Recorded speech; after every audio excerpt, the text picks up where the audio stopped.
ಕಾಲಕ್ಕೆ ಬೆಂಗಳೂರಿಗೆ ಜೀವಜಲವಾಗಿದ್ದ ಯಲಹಂಕ ಕ್ಷೇತ್ರ ಹೆಸರುಘಟ್ಟದಲ್ಲಿ ಇರುವಂತಹ ಕೆರೆ. ಈ ಕೆರೆಗೆ ಹೊಂದಿಕೊಂಡಂತಿರುವ ದುರ್ಗಾದೇವಿ ದೇವಾಲಯದ ಬಗ್ಗೆ ಒಂದಷ್ಟು ಮಾಹಿತಿಯನ್ನು ಕಲೆ ಹಾಕೋಣ. ಬನ್ನಿ ತಿಳ್ಕೊಳ್ಳೋಣ. ನೀವು ಈ ದೇವಸ್ಥಾನ ಯಾವಾಗಿಂದ ನೋಡ್ತಿದ್ದೀರಿ? ಈ ದೇವಸ್ಥಾನದ ಬಗ್ಗೆ ನಿಮ್ಗೆ ಎಷ್ಟು ಗೊತ್ತು ಒಂದಿಷ್ಟು ವಿವರಗಳನ್ನ ಕೊಡಿ ನಮಗೆ.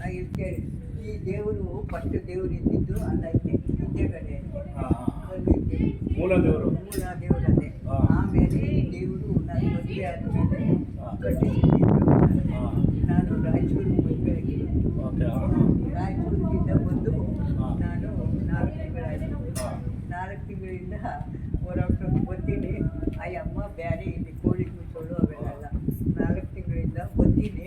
ನೋಡ್ಕೊಂಡು ಆಸ್ಪತ್ರೆಗೆ ಹೋಗಿದ್ದೆ. ನೀವು ಮೂಲ ಇದೇ ಊರಿನವರ? ನಾವು ಹೆಸರುಗಟ್ಟಿದ್ದಾರೆ. ಆವಾಗ ನಾನು ಬಂದೆ. ಇವಾಗ ಬಂದು ಆಸ್ಪತ್ರೆಗೆ ಹೋದವ್ರು ಬಂದೆ. ಕಸ ಎಲ್ಲ ಇಟ್ಟು ಏನೋ ಅಮ್ಮನ ಸೇವೆ ಮಾಡ್ತಾ ಇದ್ದೀರಾ? ಅಷ್ಟೇ. ಅದಕ್ಕೆ ಇದು ಮೂಲ ದೇವರು ಈ ತಾಯಿ ಹಿಂದೆ ಇದೆಯಾ ಅಥವಾ ದೇವಸ್ಥಾನದ ಈ ಗೋಪುರದ ಹಿಂಭಾಗ ಇದೆಯಾ? ಇದ್ದದ್ದೇ ಅಷ್ಟೇ ತೋರಿಸ್ತೀನಿ.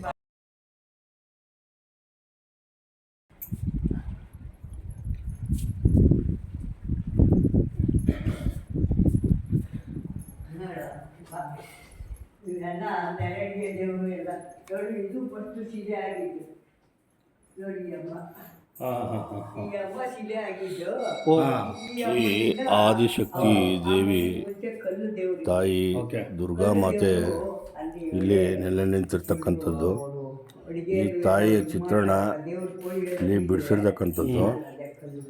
ಇದು ಇಲ್ಲಿ ಕೆರೆ ಮಾಡುವಾಗ ಇದರ ಒಂದು ಮೂರ್ತಿ ಶಿಲೆಯಲ್ಲಿ ಕಲ್ಲಲ್ಲಿ ಕೆತ್ತಿರ್ತಕ್ಕಂಥ ಶಿಲೆ ಅಲ್ಲಿ ಹಿಂಭಾಗದಲ್ಲಿದೆ.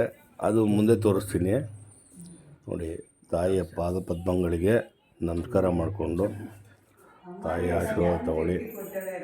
ಹಾಗೆ ಇದು ತಾಯಿಯ ಸಂಪೂರ್ಣ ಚಿತ್ರಣ. ಈ ಎದುರುಗಡೆ ಕಾಣ್ತಾ ಇರ್ತಕ್ಕಂಥದ್ದು ಅರ್ಥ ರಿಫ್ಲೆಕ್ಸ್ಡ್ ಒಂದು ಬೆಳಕು ನಮ್ಮ ಕ್ಯಾಮ್ರಾಗೆ ಇದಾಗ್ತಾ ಇದೆ. ತುಂಬ ಚೆನ್ನಾಗಿದೆ ತಾಯಿ ಮೂರ್ತಿ.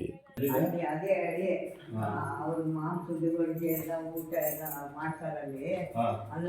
ಅದು ಮುಂಚೆ ಇದ್ದಿದ್ದು ಕಲ್ಲಿನ ದೇವರು. ಆಮೇಲೆ ಈ ದೇವ್ರನ್ನ ಇದು ಮಾಡಿ ಆ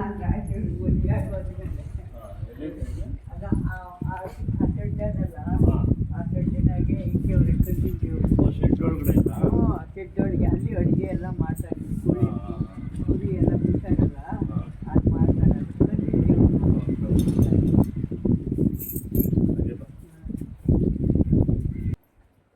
ಈ ದೇವಸ್ಥಾನ ಕಟ್ಟಿ ಎಷ್ಟು ವರ್ಷ ಆಯಿತು? ನಿಮಗೆ ಈ ದೇವಸ್ಥಾನದ ಬಗ್ಗೆ ಎಷ್ಟು ಮಾಹಿತಿ ಇದೆ? ದಯವಿಟ್ಟು ನಮ್ಮ ಜೊತೆ ಹಂಚ್ಕೊಳ್ಳಿ. ಈ ದೇವಸ್ಥಾನ ಕಟ್ಟಿ ಒಂದು 50 ವರ್ಷ 60 ವರ್ಷ ಆಗಿದೆ. ನಮಗೆ ಗೊತ್ತಾಗಿ ನಾವು ಚಿಕ್ಕ ಹುಡುಗರಿಂದ ಬರ್ತಾ ಇದ್ದೀವಿ. ದೇವಸ್ಥಾನ ಮೊದಲು ಸ್ವಲ್ಪ ಚಿಕ್ಕದಾಗಿತ್ತು. ಇವಾಗೆಲ್ಲ ಇಂಪ್ರೂವ್ಮೆಂಟ್ ಮಾಡಿದ್ದಾರೆ. ಒಂದು 60 ವರ್ಷ ಮೇಲಾಗಿದೆ. ನಾವು ವರ್ಷಕ್ಕೊಂದು 10 ಸಲ ಬರ್ತೀವಿ ನಾವು. ಈ 50 ವರ್ಷ 60 ವರ್ಷಕ್ಕೆ ಮೊದಲು ಇದ್ದಂಥ ದೇವಸ್ಥಾನದಲ್ಲಿ ಮೂಲ ವಿಗ್ರಹ ಅನ್ನೋದು ಅದು ಎಷ್ಟು ವರ್ಷದಿಂದ ಇತ್ತು ಅನ್ನೋದೇನಾದ್ರು ಗೊತ್ತಾ? ಏನು ಅದು ಗೊತ್ತಿಲ್ಲ. ಮೂಲ ವಿಗ್ರಹ ಇರೋದು ಅದೇನೆ. ಅದು ಕೆರೆ ಒಳಗಡೆ ಇತ್ತಂತೆ.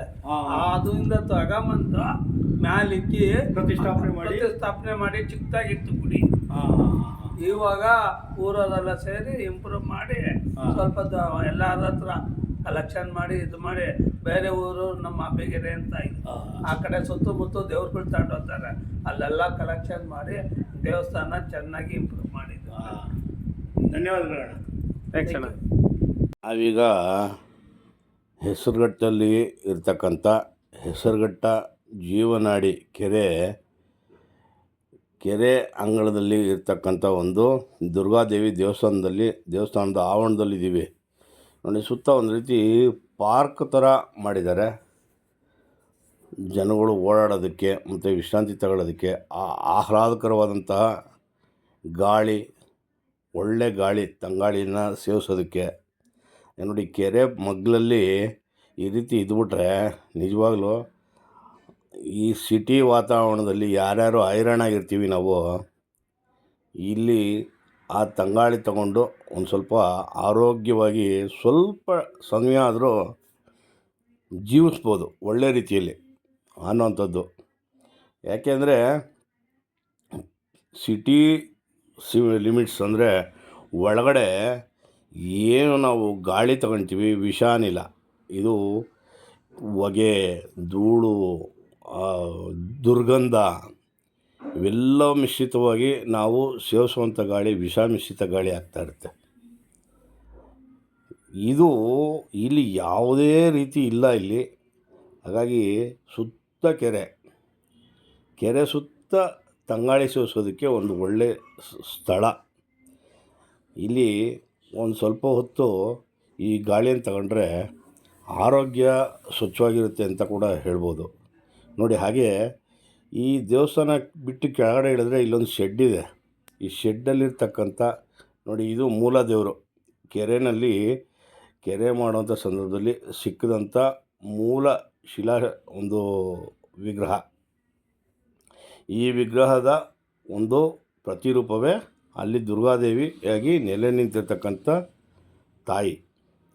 ಈಗ ಇಲ್ಲಿ ಆ ವಿಗ್ರಹ ಒಂದು ಶಿಲೆ ಆಕಾರದ ಒಂದು ವಿಗ್ರಹವನ್ನು ತಾವೊಂದು ಇಲ್ಲಿಟ್ಟು ಇಲ್ಲಿ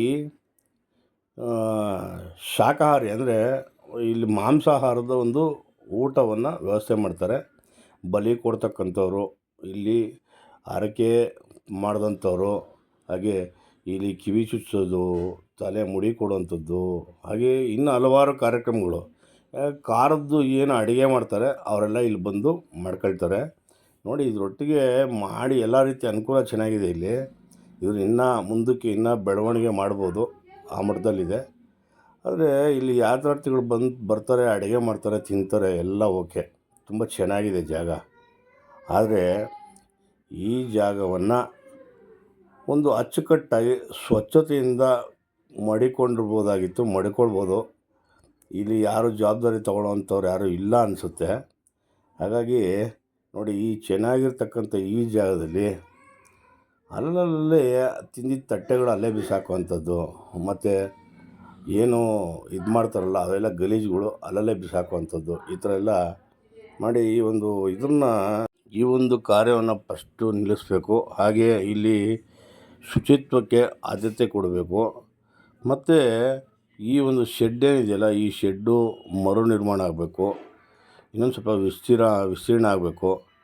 ಹಾಗೆ ಇಲ್ಲಿ ಬರ್ತಕ್ಕಂಥ ಭಕ್ತಾದಿಗಳಿಗೆ ಎಲ್ಲ ರೀತಿಯಿಂದಲೂ ಒಂದು ಸದುಪಯೋಗ ಪಡಿಸ್ಕೊಳ್ಳೋಂಥ ಭಕ್ತಾದಿಗಳು ಕೂಡ ಕೈ ಜೋಡಿಸಿದ್ರೆ ಇದನ್ನು ಈ ಶೆಡ್ ಇರುವಂಥದ್ದು ಏನಿದೆಯಲ್ಲ, ಇದನ್ನು ಒಂದು ಒಳ್ಳೆಯ ಅಡುಗೆ ಕೋಣೆಯಾಗಿ ಮಾರ್ಪಾಡು ಮಾಡ್ಬೋದು.